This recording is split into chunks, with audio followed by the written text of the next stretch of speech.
On today's Plain English, ESG and a friendlier kind of investing. Hi there, everyone. I'm Jeff. JR is the producer, and you are listening to Plain English, the best way to upgrade your English with current events and trending topics. By listening here every week, you'll get exposure to lots of new concepts in English, lots of expressions, new vocabulary words, things like that, and hopefully you'll have fun in the process. This is lesson number 509, which you can find at plainenglish.com/509. Coming up today, ESG stands for environmental, social, and governance. It's a way of directing your stock investments toward companies that generally act responsibly toward the environment and society as a whole. In the second half of the lesson, you'll learn how to use the English expression nagging doubt. And JR has a song of the week. Let's get going.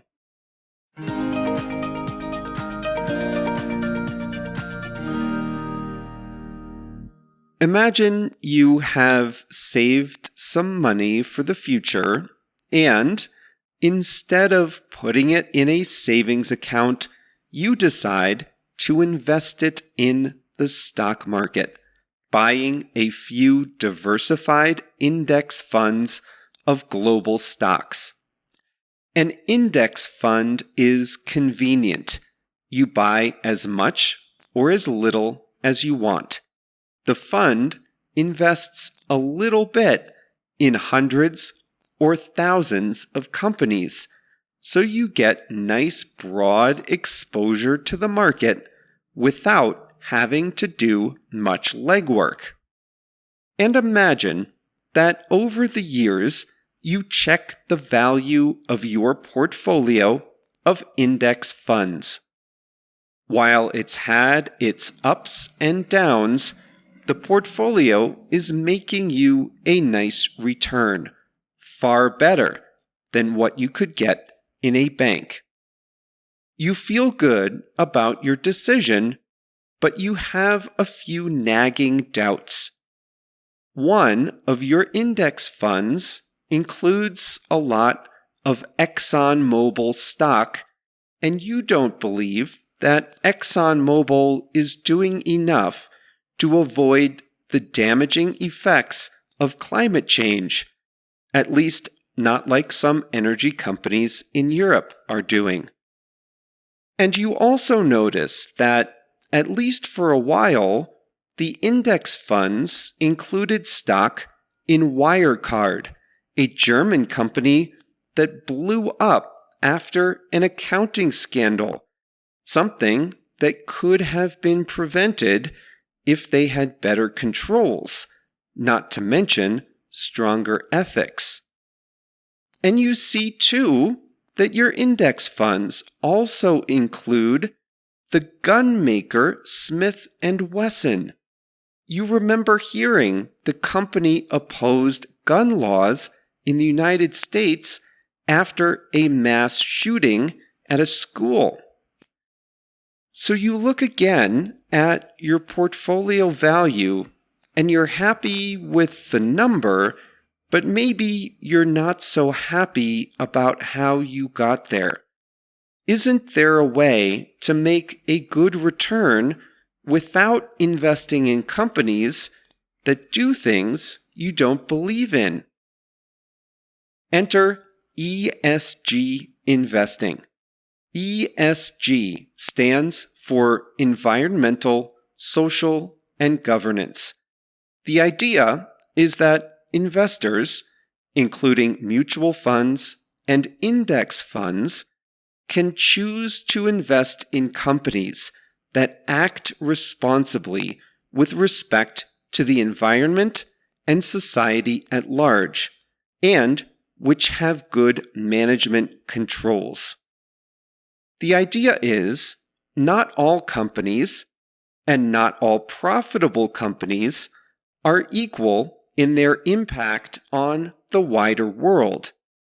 In the past, maybe it was enough for investors to care about dividends and future profits, but in a more enlightened version of capitalism, investors should choose to steer their funds toward companies that do a broader range of good. And this idea has caught on in about the last 5 years. What, though, do ESG investors care about? Let's take E, S, and G in turn. Environmental concerns look like this. What are the company's greenhouse gas emissions? How much energy does it use? How much waste does it produce? How much water does it use in its processes? These questions are about a company's impact on E, the environment. Now let's turn to the S in ESG. Does a company pay women and men equal amounts for the same work? Does top management include racial and ethnic minorities? Are women represented at the top? What is the company's safety record? And finally, G stands for governance. Does a company have processes and systems in place to protect it? Have there been data breaches? How well does a company guard sensitive customer information? Does the company practice good ethics? Most individual investors don't have the time or ability to ask these questions directly of companies, so special ESG analysts do the work for them.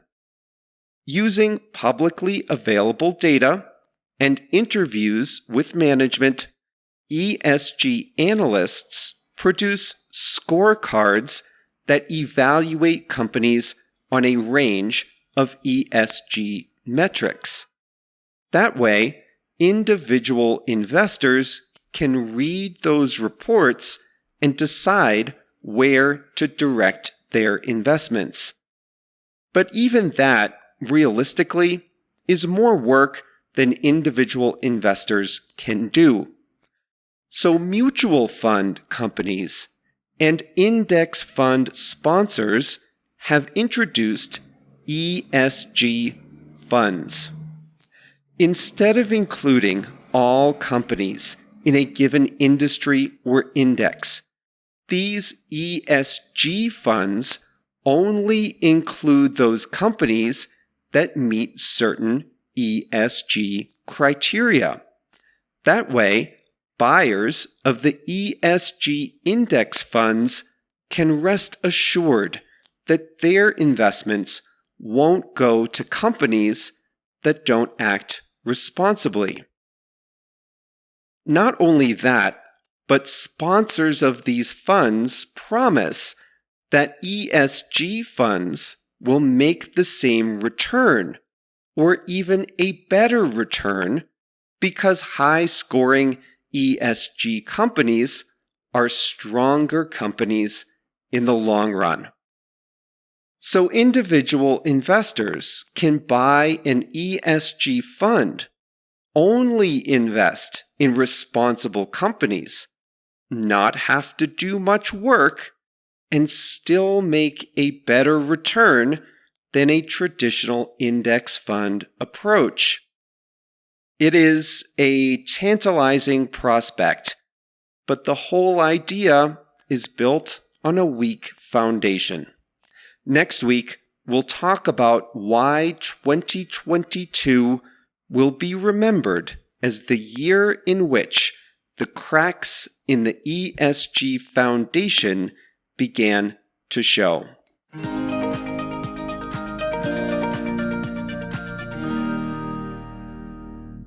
If you watched the 500th lesson video, you might have remembered a couple of your fellow listeners said their favorite part of Plain English Plus is the live calls.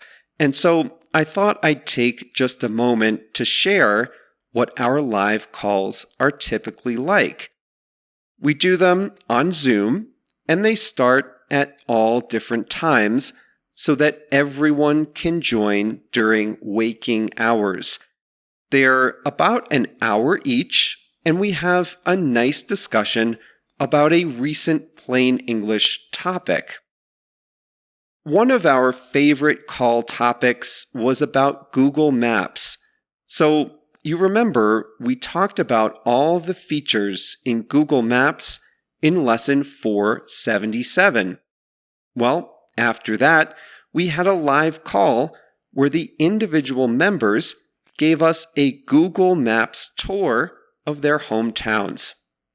So we have multiple topics each month.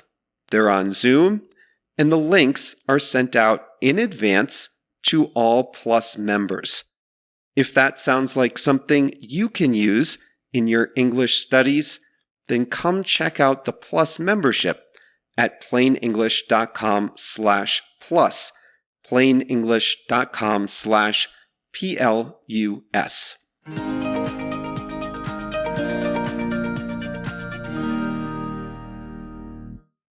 Today's English expression is a nagging doubt. Before I start, I want to mention that a lot of people use the word doubt incorrectly in English. And this is especially true if your first language is Spanish, Portuguese, or Italian. That's because there is a false cognate. A duda, in Spanish at least, can mean a doubt, yes, but it can also simply mean an uncertainty or a question. In English, a doubt is a feeling that something is wrong. We use doubt to mean a lack of confidence, or you don't believe something is true, or you think something might not be right. For example, imagine you're not sure how index funds work. Imagine you say, I have some doubts about how index funds work. And then you ask a question. Well, that is incorrect. You have a question about how index funds work, not a doubt. But imagine you think something is wrong with the investment. You think maybe something bad is going to happen and you don't have confidence in it anymore. You can say, I have some doubts about this investment, and that would be correct. A nagging doubt is a doubt that's persistent, but not very strong. You can say you have a nagging doubt if you frequently feel like something might go wrong, but for whatever reason, you don't act on it, and the doubt keeps coming back. You can have a nagging doubt around your house. Imagine it rains, hard, but not too much. And imagine you get a little water in your basement. After that, you might have some nagging doubts about the waterproofing in your basement. What will happen when a really big storm comes? You have some doubts. You think something is wrong. You don't have confidence in that basement. And it's a nagging doubt if you think about it and then dismiss the thought. You just decide it's not a priority right now, and you don't do anything. And then some storm clouds form overhead, and guess what? That doubt is back. Ah, no, it's not going to rain too hard, you tell yourself. And the next week, you're laying in bed thinking about that basement again. This is a nagging doubt. It's a small feeling of uncertainty or a small feeling that something is wrong. You dismiss the thought, but it's persistent. It keeps coming back. It's a nagging doubt. Parents of teenagers might have nagging doubts. Did you smell cigarette smoke on a jacket that one time? No, it couldn't be. Wait, could it? I mean, it could be a friend that smokes, yeah, nothing to worry about. But if his friends smoke, that's not good either, is it? You dismiss the thought from your head. You don't think about it. But then, later, you see a plastic wrapper, like what comes on top of a pack of cigarettes. Okay, plastic like that comes on everything. I'm sure it's nothing, right? This is a nagging doubt. It's not an emergency. It's just a small little voice in your head saying something might be wrong. You silence the voice once and again, but the voice comes back. This is a nagging doubt. I used the term today in our discussion about investing in index funds. I asked you to imagine a scenario in which an individual investor makes a nice return on index funds. But those index funds include a lot of stocks, and nobody is really thinking about whether the companies are doing good or not. The selection of stocks is automatic. And this investor had a nagging doubt. Yes, the returns were good, but the funds included investments in companies that, let's just say, were not doing the most good in the world.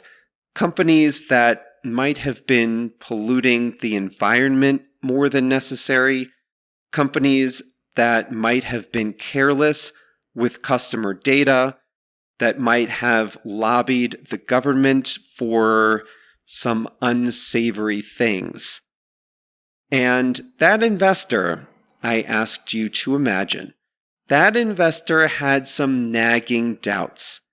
Yes, the hypothetical investor liked the returns, but the doubt was about how those returns were generated. Was it wrong to make returns from investments in companies that weren't acting responsibly? In this situation, the nagging doubt was never an emergency. It was never the highest priority in our imaginary investor's day. But the doubt never really went away either. And it's for just that type of investor that ESG funds were designed. These funds can help silence that nagging doubt about whether index fund investments inadvertently funnel money to companies acting badly.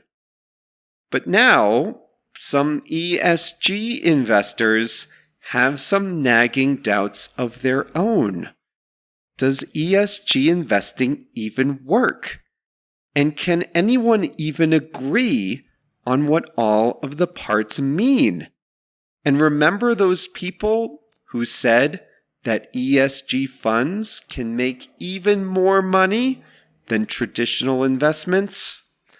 Well, I have some nagging doubts about that, and that is the topic for next week's lesson.